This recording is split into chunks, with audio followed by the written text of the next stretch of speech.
श्रीमहाकाल सहस्रनाम स्तोत्रम्। ऋषिरुवाच महाकालं सहस्रं तु श्रोतुमिच्छामि सुव्रत। कथयस्व प्रसादेन शिष्याय वक्तुर्मर्हसि। सूत उवाच सुधामयः सुतः श्रीमान् सुदामा नाम वैद्विजः। तेन गोपीपतिः कृष्णो विद्यामभ्यसितुं गतः। सान्दीपनान्तिकेवत्यां गतौ तौ पठनार्थिनौ।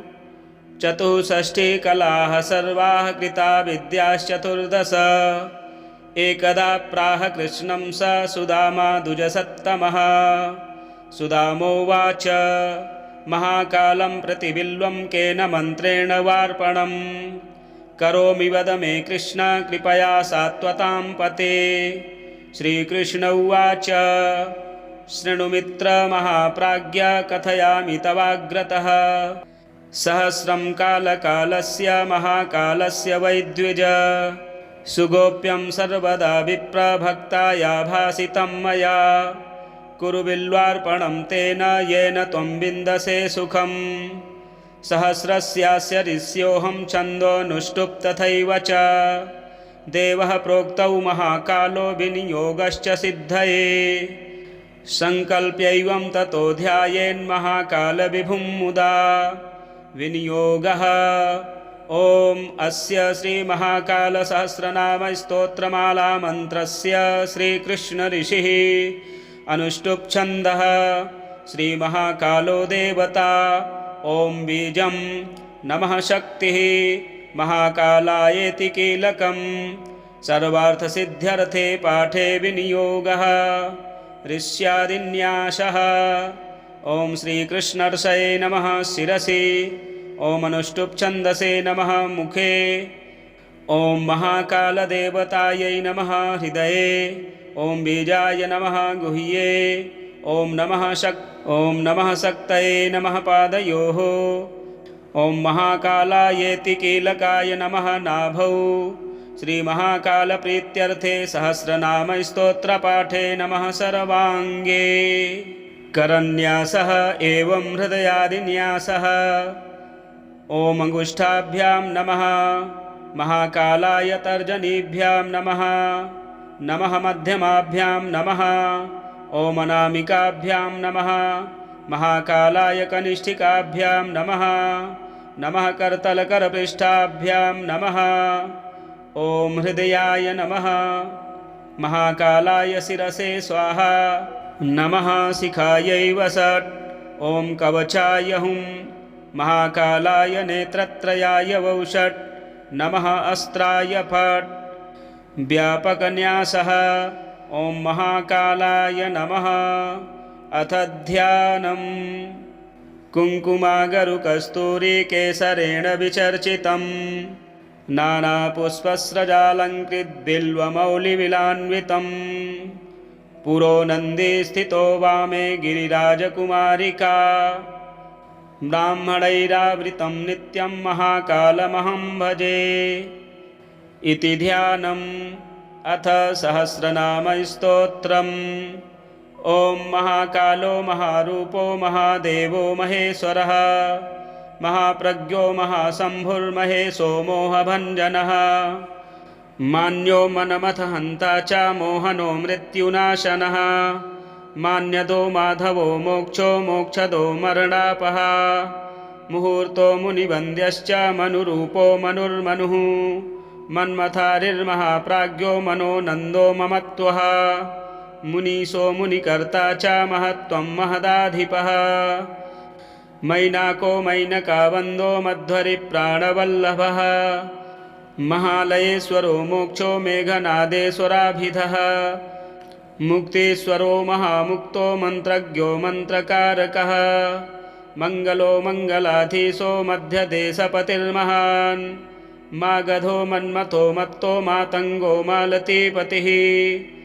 माथुरो माथुरानाथो मालवाधीशमन्युपः। मारुतिर्मीनपो मौनो मार्कण्डो मण्डलो मृडः।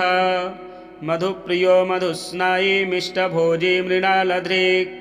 मञ्जुलो मल्लमोदज्ञो मोदकृन्मोददायकः मुक्तिदो मुक्तरूपश्च मुक्तामालाविभूषितः मृकण्डो मोदपो मोदो मोदकासनकारकः यज्ञो यज्ञपतिर्यज्ञो यज्ञेशो यज्ञनाशनः यज्ञतेजायसो योगी योगीशो योगदायकः यतिरूपो यज्ञवल्क्यो यज्ञकृद्यज्ञलुप्तः यज्ञमृद्यज्ञः यज्ञो यज्ञभुग्यज्ञसाधकः यज्ञाग्नो यज्ञहोता च यज्वानो यजनो यतिः यशः प्रदो यशः कर्ता यशो यज्ञोपवीतधृक् यज्ञसेनो याज्ञिकश्च यशोदावरदायकः यमेशो यमकर्ता च यमदूतनिवारणः याचको यमुनाक्रीडो याज्ञसेनीहितप्रदः यवप्रियो यवरूपो यवनान्तो यवीयवः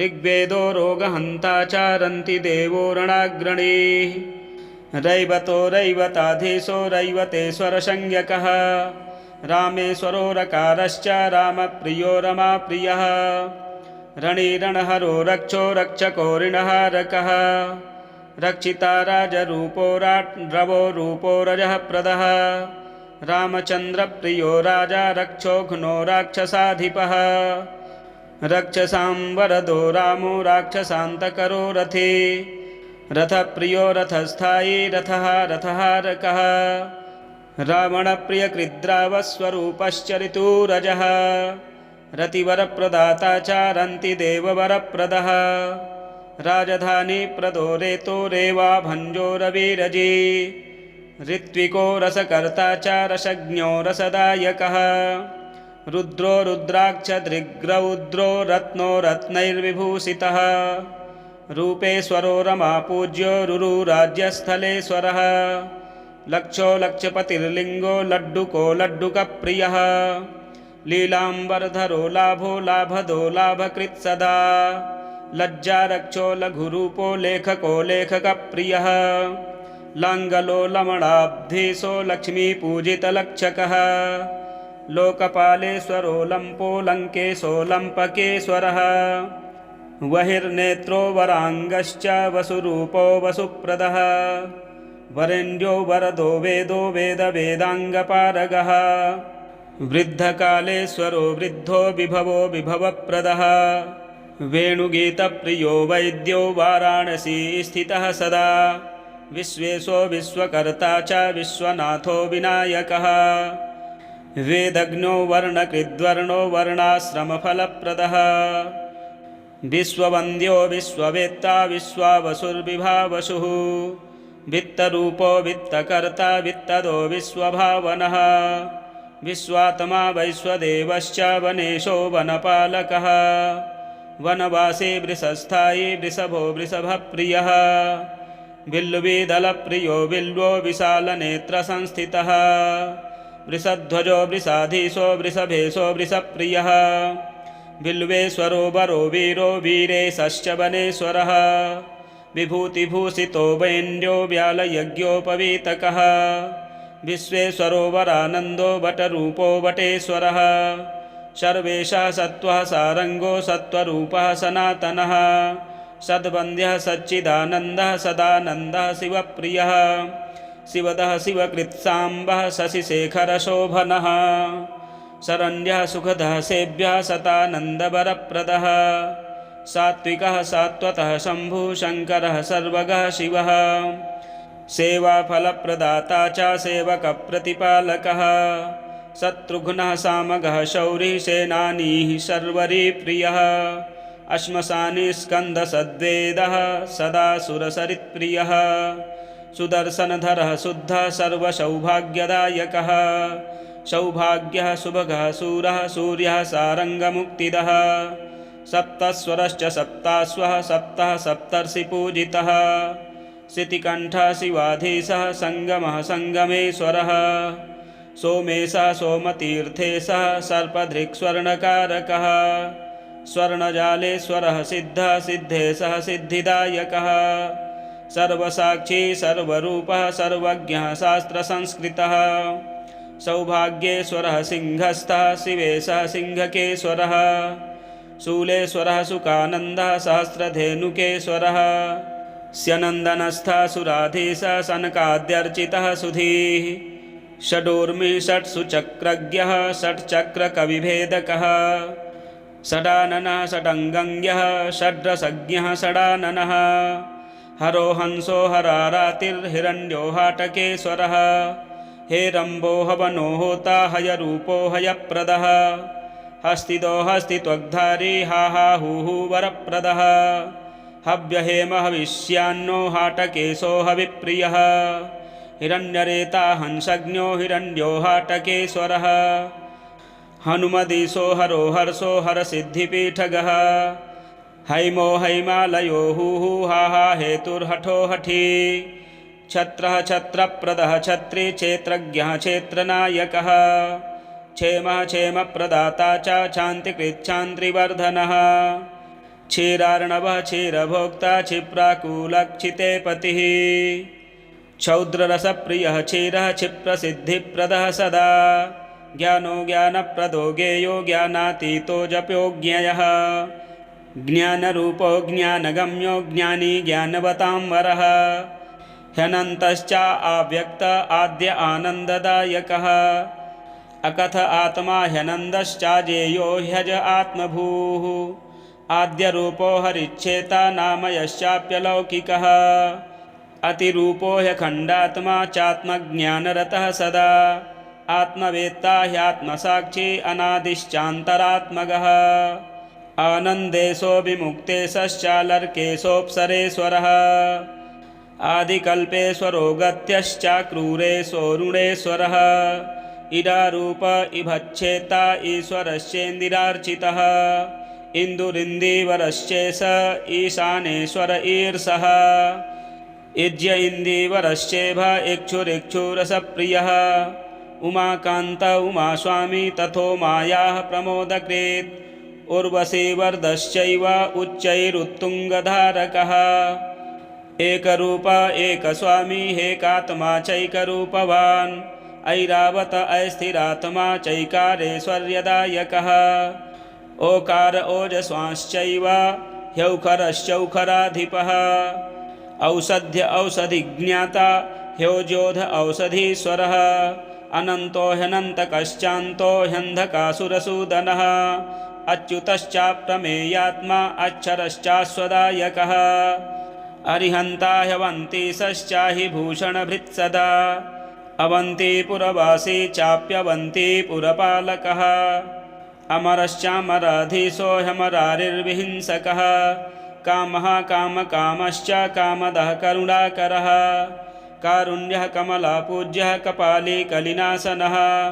कामारिकृत्कल्लोलः कालिकेशश्च कालजित् कपिलः कोटितीर्थेशः कल्पान्तः कालः कविः कालेश्वरः कालकर्ता कल्पाब्धिः कल्पवृक्षकः कोटिशः कामधेन्वीशः कुशलः कुशलप्रदः किरीटी कुण्डली कुन्ती कवची कल्परप्रियः कर्पूराभः कलादक्षः कालज्ञः किल्बिषापः कुक्कुटेशः कर्कटेशः कुलदः कुलपालकः कञ्जाभिलाषी केदारः कुङ्कुमार्चितविग्रहः कुन्दपुष्पप्रियः कञ्जः कामारिः कामदाहकः कृष्णरूपः कृपारूपश्चाथ कृष्णार्चिताङ्घ्रिकः कुण्डः कुण्डेश्वरः काण्वः केशवैः परिपूजितः कामेश्वरः कलानाथः कण्ठेशः कुङ्कुमेश्वरः कण्ठदेशः कपालेशः कायावरोहणेश्वरः करभेशः कुटुम्बेशः कर्केशः कौशलेश्वरः कोशदः कोशभृत्कोशः कौशेयः कौशिकप्रियः खचरः खचराधीशः खचरेशः खरान्तकः खेचरैः पूजितपदः खेचरीसेवकप्रियः खण्डेश्वरः खड्गरूपः खड्गग्राही खगेश्वरः खेटः खेटप्रियः खण्डः खण्डपालः खलान्तकः खाण्डवः खाण्डवाधीशः खड्गता सङ्गमस्थितः गिरिशो गिरिजाधीशो गजारित्वग्विभूषितः गौतमो गिरिराजश्च गङ्गाधरो गुणाकरः गौतमी तटवासी च गालवो गोपतीश्वरः गोकर्णो गोपतिर्गर्वो माजारिर्गरुडप्रियः गङ्गामौलिर्गुणग्राही गारुणी विद्यया युतः गुरोर्गुरुर्गजरातिर्गोपालो गोमतीप्रियः गुणदो गुणकर्ता च गणेशो गणपूजितः गणको गौरवो गर्गो गन्धर्वेण प्रपूजितः गोरक्षो गुर्वणी त्राता गेहो गेहप्रदायकः गीताध्यायी गयाधीशो गोपतिर्गीतमोहितः गिरातीतो गुणातीतो गडः गेशो गुह्यकेश्वरः ग्रहो ग्रहपतिर्गम्यो ग्रहपीडानिवारणः घटनादिर्घनाधारो घनेश्वरो घनाकरः घुष्मेश्वरो घनाकारो घनरूपो घनाग्रणी घंटेवरो घटाधीशो घर्घरो घस्मरापः घुष्मेशो घोषकृद्धोषी घोषा घोषो घनध्वनिः घृतप्रियो घृताब्धीशो घंटो घंटघटोत्कचः घटोत्कचायवर्दो घटजन्मा घटेश्वरः घकारो गङ्कृतो गश्च गकारो गङ्कृताङ्गजः चराचरिश्चिदानन्दश्चिन्मयश्चन्द्रशेखरः चन्द्रेश्वरश्चामरेशश्चामरेण विभूषितः चामरश्चामराधीशश्चराचरपतिश्चिरः चमत्कृतश्चन्द्रवर्णश्चर्मभृच्चर्मचामरी चाणक्यश्चर्मधारी चाचिराचामरदायकः चवनेशश्चरुश्चारुश्चन्द्रादित्येश्वराभिधः चन्द्रभागाप्रियश्चण्डश्चामरैः परिवेजितः छत्रेश्वरश्छत्रधारी छत्रदश्छलः छली छत्रेशश्छत्रकृच्छत्री छन्दविच्छन्ददायकः जगन्नाथो जनाधारो जगदीशो जनार्दनः जाह्नवीधृग्जगत्कर्ता जगन्मयो जनाधिपः जीवो जीवप्रदाता च जेताथो जीवनप्रदः जङ्गमश्जगद्धाता जगत्केन प्रपूजितः जटाधरो जटाजूटी जटिलो जलरूपधृक् जालन्धरश्चिरश्चेता जलजाङ्घ्रिर्जगत्पतिः जनत्राता जगन्निधिर्जटेश्वरो जलेश्वरः झर्झरो झरणाकारी झुञ्झकृज्झुझहाझरः यकारश्च इमुवावासी यञ्जनप्रियकारकः टकारश्च ठकारश्च डामरो डमरुप्रियः दण्डधृग्डमरुहस्तो डाकीहिर्डमकेश्वरः ढुण्ढो ढुण्ढेश्वरो ढक्को ढक्कानादप्रियः सदा णकारोणस्वरूपश्च णुणोणिणोणकारकः तन्त्रज्ञस्त्रम्बकस्तन्त्री तुम्बुरस्तुलसीप्रियः तूणीरधृक्तदाकारस्ताण्डवीताण्डकेश्वरः तत्त्वज्ञस्तत्त्वरूपश्च तात्विकस्तरविप्रभः त्रिनेत्रस्तरुणस्तत्त्वस्तकारस्तलवासकृत् तेजस्वी तेजोरूपी च तेजः पुञ्जप्रकाशकः तान्त्रिकस्तन्त्रकर्ता च तन्त्रविद्याप्रकाशकः ताम्ररूपस्तदाकारस्तत्त्वदस्तरणिप्रियः तान्त्रेयस्तमोहा तन्वी तामसस्तामसापः तामसस्तामप्रदाता च ताम्रवर्णस्तरुप्रियः तपस्वी तापसी तेजस्तेजोरूपस्थलप्रियः तिलस्तिलप्रदाता च तूलस्थूलप्रदायकः तापीशस्ताम्रपर्णीशस्तिलकस्त्राणकारकः त्रिपुरघ्नस्त्रयातीतस्त्रिलोचनस्त्रिलोकपः त्रिपुरघ्नस्त्रयातीतस्त्रिलोचनस्त्रिलोकपः त्रिविष्टपेश्वरस्तेजस्त्रिपुरस्त्रिपुरदाहकः तीर्थस्तारपतिस्त्राता ताडिकेशस्तडिज्जवः थकारश्च स्थूलाकारः स्थूलः स्थविरः स्थानदः स्थाणुस्थायी स्थावरेश स्तम्भः स्थावरपीडः स्थूलरूपस्थितोः कर्ता स्थूलदुःखविनाशनः स्थन्दिलस्थस्थलहस्ताल्यस्थलकृत्यस्थलभृतस्थली स्थलेश्वरः स्थलाकारः स्थलाग्रजः स्थलेश्वरः दक्षो दक्षहरो द्रव्यो दुन्दुभिर्वरदायकः देवो देवाग्रजो दानो दानवारिर्दिनेश्वरः देवकृद्देवभृद्दाता दयारूपी दिवस्पतिः दामोदरो दलाधारो दुगस्नायीदधिप्रियः देवराजो दिवानाथो देवज्ञो देवताप्रियः देवदेवो दानरूपो दूर्वादलप्रियः सदा दिग्वासादरभोदन्तो दरिद्रघ्नो दिगम्बरः दीनबन्धुर्दुराराध्यो दुरन्तो दुष्टदर्पः दक्षघ्नो दक्षहन्ता च दक्षजामातदेवजित् द्वन्द्वुहा दुःखः दोग्धा दुर्धरो दुर्धरेश्वरः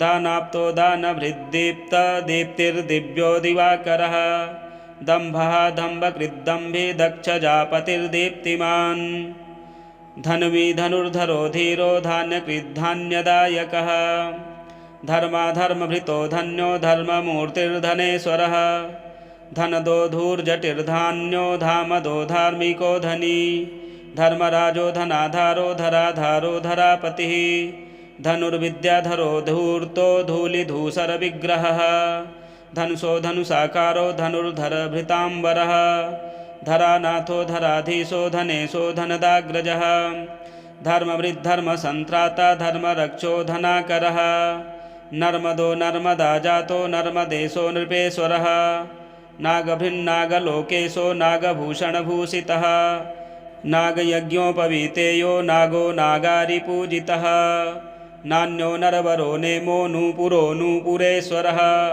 नागचण्डेश्वरो नागो नगनाथो नगेश्वरः नीलगङ्गाप्रियो नादो नवनाथो नगाधिपः पृथुकेशः प्रयागेशः पत्तनेशः पराशरः पुष्पदन्तेश्वरः पुष्पः पिङ्गलेश्वरपूर्वजः पिशाचेशः पन्नगेशः पशुपतीश्वरः प्रियः पार्वतीपूजितः प्राणः प्राणेशः पापनाशनः पार्वती प्राणनाथश्च प्राणभृत्प्राणजीवनः पुराणपुरुषः प्राज्ञः प्रेमज्ञः पार्वतीपतिः पुष्करः पुष्कराधीशः पात्रः पात्रैः प्रपूजितः पुत्रदः पुण्यदः पूर्णः पटाम्बरविभूषितः पद्माक्षः पद्मश्रग्धारी पद्मनेन परिशोभितः फणिभृत्फणिनाथश्च फेनिकाभक्षकारकः स्फटिकः फर्सुधारी च स्फटिकाभो फलप्रदः बद्रीशो बलरूपश्च बहुभोजी बटुर्वटुः बालखिल्यार्चितो बालो ब्रह्मेशो ब्राह्मणार्चितः ब्राह्मण्यो ब्रह्मः ब्रह्मा ब्रह्मज्ञो ब्राह्मणप्रियः ब्राह्मणस्थो ब्रह्मरूपो ब्राह्मणपरिपालकः ब्रह्ममूर्ति ब्रह्मस्वामी ब्राह्मणैः परिशोभितः ब्राह्मणारिहरो ब्रह्म ब्राह्मणास्यैः प्रतर्पितः भूतेशो भूतनाथश्च भस्माङ्गो भीमविक्रमः भीमो भवहरो भव्यो भैरवो भयभञ्जनः भूतिदो भुवनाधारो भुवनेशो भृगुर्भवः भारतीशो भुजङ्गेशो भास्करो भिन्दिपालधृक् भूतो भयहरो भानुर्भावनो भवनाशनः सहस्रनामभिश्चैतैर्महाकालः प्रसीदतु अथ महाकालसहस्रनाममाहात्म्यं सूत उवाच इतीदं कीर्तितं तेभ्यो महाकालसहस्रकं पठनात् श्रवणात् सद्यो धूतपापो भवेन्नरः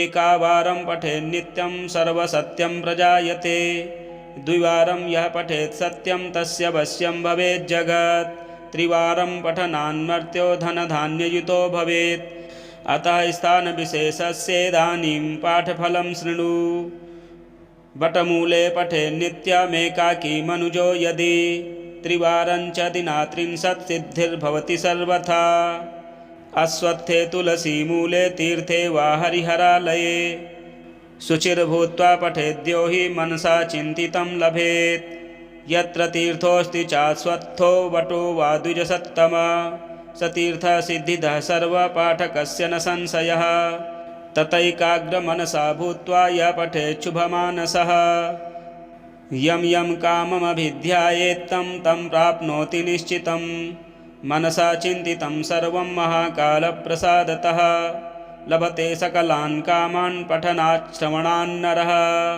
सतावर्तं पठेद्यत्र चिन्तितं लभते ध्रुवं दुःसाध्यः सोऽपि साध्यः स्यादिनान्येको न विंशतेः शिवरात्रिदिने मर्त्य उपवासी जितेन्द्रियः निशामध्ये सतावर्त पठनात् चिन्तितं लभेत् सहस्रावर्तनं तत्र तीर्थे ह्यस्वत्थसन्निधौ पठनात् भुक्तिर्मुक्तिश्च भवतीह कलौ युगे। तद्दशांशः क्रियाद्धूमं तद्दशांशं च तर्पणम् दशांशं मार्जयेन्मर्त्या सर्वसिद्धिः प्रजायते। गतं राज्यमवाप्नोति बन्ध्या पुत्रवती भवेत्। कुष्ठरोगाः प्रणश्यन्ति दिव्यदेहो भवेन्नरः। सहस्रावर्तपाठेन महाकालप्रियो नरः। महाकालप्रसादेन सर्वसिद्धिः प्रजायते। शापानुग्रहसामर्थ्यं भवतीह कलौ युगे। सत्यं सत्यं न सन्देहः सत्यं च गदितं मम। कोटितीर्थे पठेद्विप्रः महाकालः प्रसीदति। रुद्रसरोवरे पाठाच्च रुद्रसरसि कुष्ठपीडा निवर्तते। सिद्धपीठे पठेद्यो हि तस्य वश्यं भवेज्जगत्। शिप्राकूले पठेत् प्राज्ञो धनधान्ययुतो भवेत्। कालत्रयं पठेद्यश्च शत्रुनिर्मूलनं भवेत्। अपमृत्युर्मपाकुर्यात् पठनात् भैरवालये। सिद्धवटस्य छायायां पठते मनुजो यदि। वन्ध्यायां जायते पुत्रश्चिरञ्जीवी न संशयः। औखरे पठनात् सद्यो भूतपीडा निवर्तते। गयाकूपे पठेद्यो हि तुष्टाः शिवपितरस्ततः। गोमत्याञ्च पठेन्नित्यं विष्णुलोकमवाप्नुयात्। अङ्कपाते पठेद्यो हि धूतपापः प्रमुच्यते। खड्गतासङ्गमे सद्यः खड्गसिद्धिमवाप्नुयात्।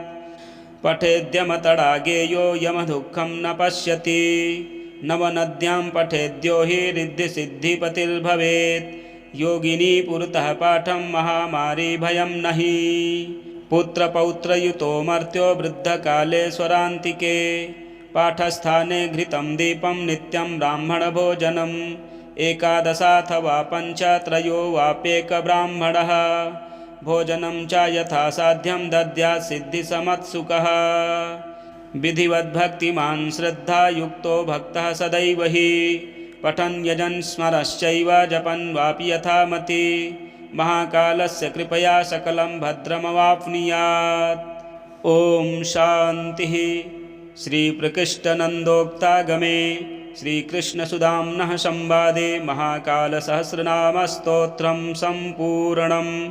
ओम नमो नमः शिवार्पणमस्तु। इसी प्रकार के वीडियो देखने के लिए हमारे चैनल को सब्सक्राइब करें, वीडियो शेयर करें, लाइक करें एवं आगामी वीडियो की सूचना पाने के लिए बेल आइकन के बटन को दबाएं। मिलते हैं अगले वीडियो में। हर हर महादेव।